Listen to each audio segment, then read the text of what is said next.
खबरें जो आपको सीधे जोड़ती हैं हमसे, जिनका आपकी जिंदगी पर होता है सीधा असर। खबरों की वही तस्वीर, बिना बदले बिना डरे, जज्बा सच का लिए, सच दिखाते हैं। अंतर्राष्ट्रीय हैंडबॉल खिलाड़ी नैना का हुआ भव्य स्वागत हुआ। उज्बेकिस्तान, चीन, बहरीन और थाईलैंड में बेहतरीन प्रदर्शन। आपको बता दें कि नैना यादव उत्तर प्रदेश की पहली महिला हैंडबॉल खिलाड़ी बन गई, जिसने एक साल में 4 विभिन्न देशों में अपने शानदार खेल की बदौलत भारत का नाम रोशन किया। 2 बार भारतीय टीम की उप कप्तान भी रही। शुक्रवार को नैना यादव वाराणसी में अपने home ground Paramanandpur mini stadium आई थी। इसी दौरान पर नैना ने हैंडबॉल की ABCD सीखी। नैना ने पत्रकारों को शुक्रवार को बताया कि शुरू में ग्रामीण क्षेत्र की रहने के कारण कई तरह के ताने भी सुनना पड़ता था।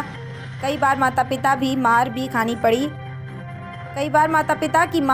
पड़ी। एक बार तो मुझे घर में बंद कर दिया गया, लेकिन मैंने अपने आप से वादा किया था कि मैं अंतर्राष्ट्रीय खिलाड़ी बनूंगी। नैना यादव ने वर्ष 2025 में भारतीय टीम की तरफ से उज्बेकिस्तान, चीन, बहरीन और थाईलैंड में आयोजित अंतर्राष्ट्रीय प्रतियोगिता में खेली।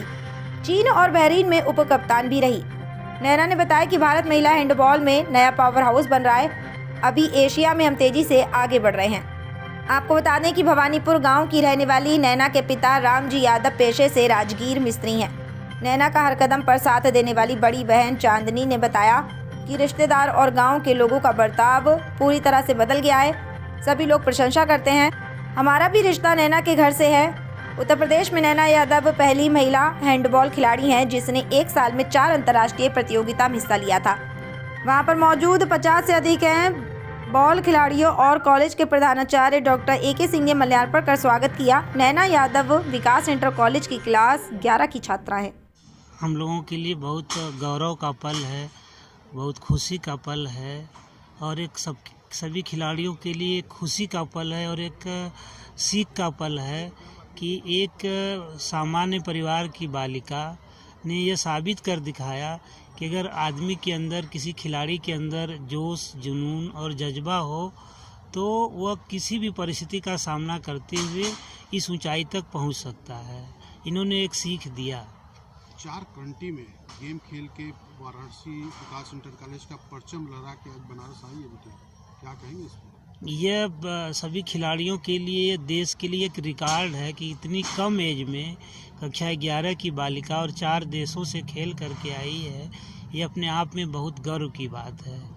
विकास इंटर कॉलेज निरंतर प्रधानमंत्री नरेंद्र मोदी के सपने को साकार करता नजर आ रहा है। खेलो इंडिया, बढ़ो इंडिया, आगे की और क्या तैयारी है? मेरी यही तैयारी और यही रणनीति है कि बच्चे या तो खेलें और या तो पढ़ें।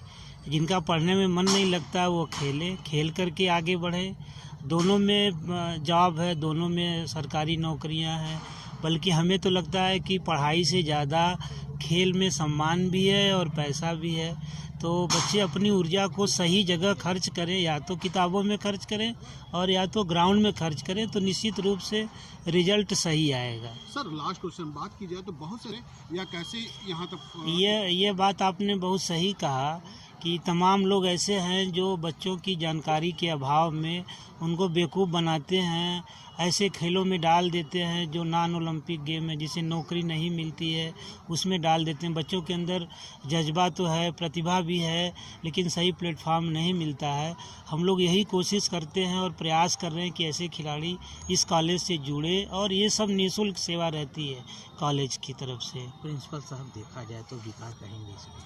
कुछ नहीं, मैं बस यही कहना चाहूँगा, मैं हमेशा अपने बच्चों को परिवार की तरह माना और उनकी छोटी छोटी कमियों को दूर करने की कोशिश किया।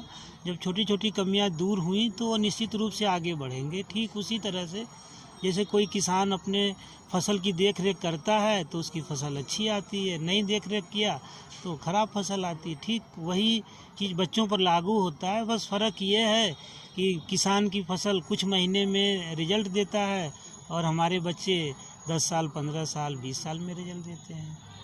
यादव है और मैं विकास इंटर कॉलेज की छात्रा हूँ।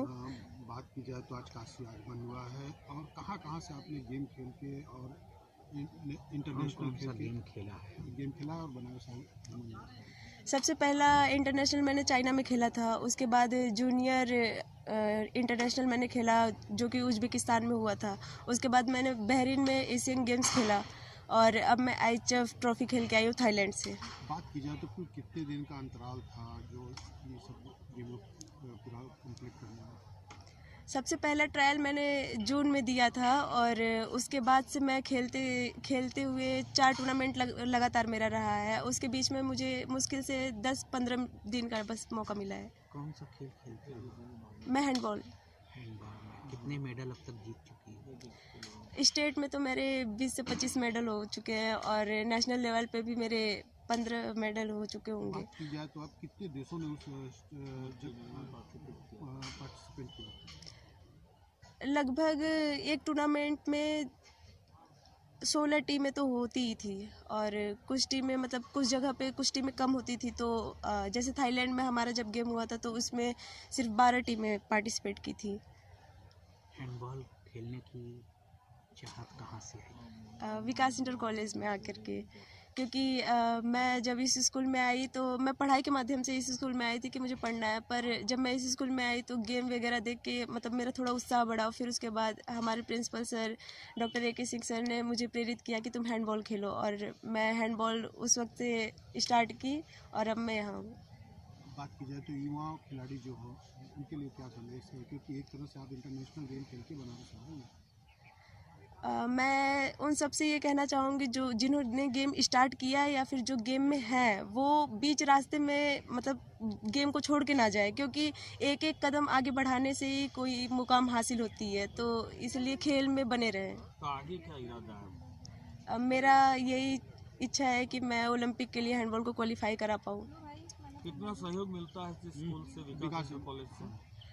सबसे बड़ी बात यह है कि जब मैंने गेम स्टार्ट किया था तो हमारे पास इतनी सुविधा नहीं थी कि किट वगैरह हो गया, शूज वगैरह हो गया और पढ़ने की भी खर्चा, मतलब सब कुछ ले दे के बहुत ज़्यादा खर्चा हो जाता था। तो इसलिए सर ने हमें मतलब उत्साहित किया और किट वगैरह शूज वगैरह वो उपलब्ध में हमें फ्री में देते थे। यहाँ तक आपकी इस सफलता में किसका हाथ है? सबसे बड़ी हाथ हमारे principal sir doctor AK Singh sir का है, हमारे मम्मी पापा का है, हमारे पेरेंट्स का है। उन्होंने हमारा बहुत सहयोग किया है गेम में।